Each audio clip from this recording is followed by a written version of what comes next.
Kagaya nga na lagi sinasabi ng mga magulang, napakabilis lang lumaki ng ating mga anak kaya kailangan talaga natin sulitin yung bawat moment kasama sila. At hindi lang yon, minsan lang sila bata kaya kailangan natin gawin yung best natin para sa kanila. Anyway, magta-third birthday na nga pala itong si Ate Arkia at nakasanayan na namin na every birthday niya pinapa-photoshoot namin siya. Gusto kasi namin na kapag lumaki siya may mga babalikan siyang memories. At syempre kapag nagpapa-photoshoot kami, dito nga pala kami pumupunta sa MS Creative Art Studio. Alam nyo naman, suki-suki na talaga nila kami dito at every birthday talaga ni Arkia dito ko siya pinapa-picture. Tignan nyo naman, parang kilan lang 2 years old siya at ngayon meron na siyang kapatid at ating-ate na siya. Hindi na nga pala ako nag-prepare ng susuotin niya dahil may mga nare-rent naman ng mga outfits dito. At ang napili ko ngang team para sa kanya ay Doktor-Doktoran. Tignan nyo naman, napaka-cute ng set na to at na-rent ko nga pala to for only 200 pesos. Actually, walang ka-idea si Arkia na gagawin namin siyang doktor kaya naman natutuwa siya nung nakita niya itong uniform. Sayang nga lang hindi niya kasya yung scrub suit pero buti na lang talaga yung OOTD niya ay pang doktor. Sa mga punto nga na yan, excited na ang aming doktora at medyo nagulo yung buhok niya kaya naman pinaayos ko na muna dito kay Ate Say. Bali yung ginawa nga pala namin na technique, sinabi nga pala namin sa kanya na may surprise kami. At grabe, hindi talaga ako binigo ng MS Creative Art Studio at tingnan nyo naman, napakaganda ng setup. Pagkakita nga ni Arkia, dali-dali na nga siyang pumunta dito at tingnan nyo naman kung gaano siya ka-excited. Hala ata niya nasa Kidzuna siya kaya tuwang-tuwa kami sa kanya. Alam nyo ba, simula nung nagkasakit siya at si Bebe Arlo, napadalas talaga yung pagbisita namin sa pidya nila. And one time, tinanong ko nga pala siya kung anong gusto niyang maging paglaki niya at ang sinagot nga niya sa akin, I want to be a doctor daw. Pero seryoso, gustong-gusto niya talagang nagdo-doktor-doktora, nag-e-enjoy talaga siya. Kaya naman nung nag-iisip kami ng team para sa birthday niya, ito yung napili ko. Kaya kung mapapansin nyo man dito sa mga clips niya, sobrang saya talaga niya sa ginagawa niya. Kaya naman para sa mga mommies dyan na nahihirapang mag-isip ng team para sa birthday, ang may sasuggest ko sa inyo, i-consider nyo yung gustong-gusto ng anak nyo. Katulad na lang na to, para lang siyang naglalaro at hindi niya talaga kami pinahirapan. Pero syempre, hindi mawawala ang aming cheer para mas lalo siyang ganahan.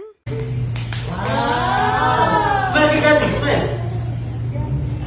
Mabilis ang shoutout na nga din pala dito kay Sir kasi sobra ko talaga siya na-appreciate. Alam nyo ba, siya na yung photographer, siya pa yung nag-a-assist dito kay Arkia. Monthly nga kami nandito sa MS kaya ito si Ate Arkia palagay na nga yung loob sa kanila. Opo, monthly po talaga kami pumupunta dito sa MS dahil nga inavail namin yung monthly photoshoot para kay Bebe Arlo. Nag-add pa nga pala ako ng isang team para naman may maipalaki ako na picture niya at dito nga naka-formal siya na suot. Actually, napakaraming gown na pwedeng pagpilian dito pero ito yung napili ko at na-rent ko nga pala to ng 800 pesos. At dahil nga 3 years old na siya, ito yung napili kong kulay para sa kanya para maiba naman. This time, kami naman yung nasunod para sa susuotin niya kasi itong batang to, gusto niya ang lagi niyang sinusuot ay kulay pink. Alam niyo naman, paborito niya yon pero ito kasi yung babagay dun sa backdrop niya. Hindi na nga kami nagpatumpik-tumpik pa, tinumpisahan na nga kaagad namin yung shoot. Nung una, tingnan niyo naman okay pa ang bata. Ang kaso, parang na-realize na nga niya sa mga oras na yan na parang inuuto-uto namin siya kaya tingnan nyo naman, nag-tantrums na lang bigla. Akala pa naman namin, graduate na kami sa mga ganitong sitwasyon, pero hindi pa pala. Paano ba naman kasi, nung 2 years old siya, ganito rin yung sitwasyon, hirap na hirap talaga kaming patawanin siya. Napansin nga pala namin na kapag kami yung nag-aayos sa kanya, medyo berat siya, kaya nakisuyo na kami dito kay Ate Say. Ewan ko ba sa batang to, pag sa iba, sumusunod siya, pero pag sa amin, naku, napakahaba ng buntot. Akala nga namin, wala kaming makukuha ng maayos na picture, pero buti na lang talaga, mabilis yung kamay ng photographer, kaya kahit papano, ang dami naming napili. Nakakailang shot pa nga lang kami pero itong si Arkia for the break nat, naghingi na nga ng maiinom kay Daddy B. Then after, sinubukan ulit namin siyang picturean. Ang kaso, ayaw niya pa rin at gusto pa nga daw niyang kumain. Alam niyo ba, sobrang nahihiya talaga ako dahil nga sa pinaggagawa nito si Ate Arkia. Pero ang sabi nga nila, sanay na nga daw sila sa mga ganitong klase ng bata. Alam niyo yung feeling na kami naiinis na pero sila sige pa rin sa pagpicture. At sinasabi ko talaga sa inyo na kami na sumusuko na pero sila hindi sumusuko hanggat walang nakukuha na magandang shots. Kaya naman simula na na-discover namin tong studio na to, hindi na kami lumipat kasi nga napaka-professional nilang lahat. At hindi lang yon, napakaganda ng quality ng mga photos nila at yung mga binibigay nila na hard copy ay pangmalakasan din. Isa pa nga palang tip, magdala nga pala kayo ng paboritong snack ng anak nyo para namang ganado rin siya sa photoshoot. Nung patapos na nga pala, medyo umokay-okay na nga pala itong sa Ate Arkia at kumalma na. And isa pa nga pala sa ginawa namin para makafocus siya, pinapanood nga pala namin siya ng paborito niya. Kung hindi nyo kasi naitatanong, nahihilig siya manood ng Blippi and Mika, kaya kapag napapanood niya, natutuwa siya. Then after, pinapili na nga pala nila kami kung ano-ano yung mga ipapaprint and ipapa-edit namin. So ayan, ito nga pala yung mga iilang shots na napili namin. Then yung final nga pala, i-upload ko rin dito sa may Facebook page. So sobrang dami nga magagandang shots, nahirapan talaga kaming pumili. Feeling tuloy namin, mas nagtagal nga kami sa kakapili kaysa dun sa photoshoot. Kaya naman sa mga naghahanap ng studio, marirecommend ko sa inyo ang MS Creative Arts Studio. Bali, located nga pala to sa MS Building, Santo Enchera Street, Barangay Santo Rosario, Angeles City. Then yung pinaka-landmark nyo nga pala itong Holy Rosary Parish Church. Kaya naman kung gusto nyo rin magpa-appointment, ito nga pala yung kanilang official Facebook page.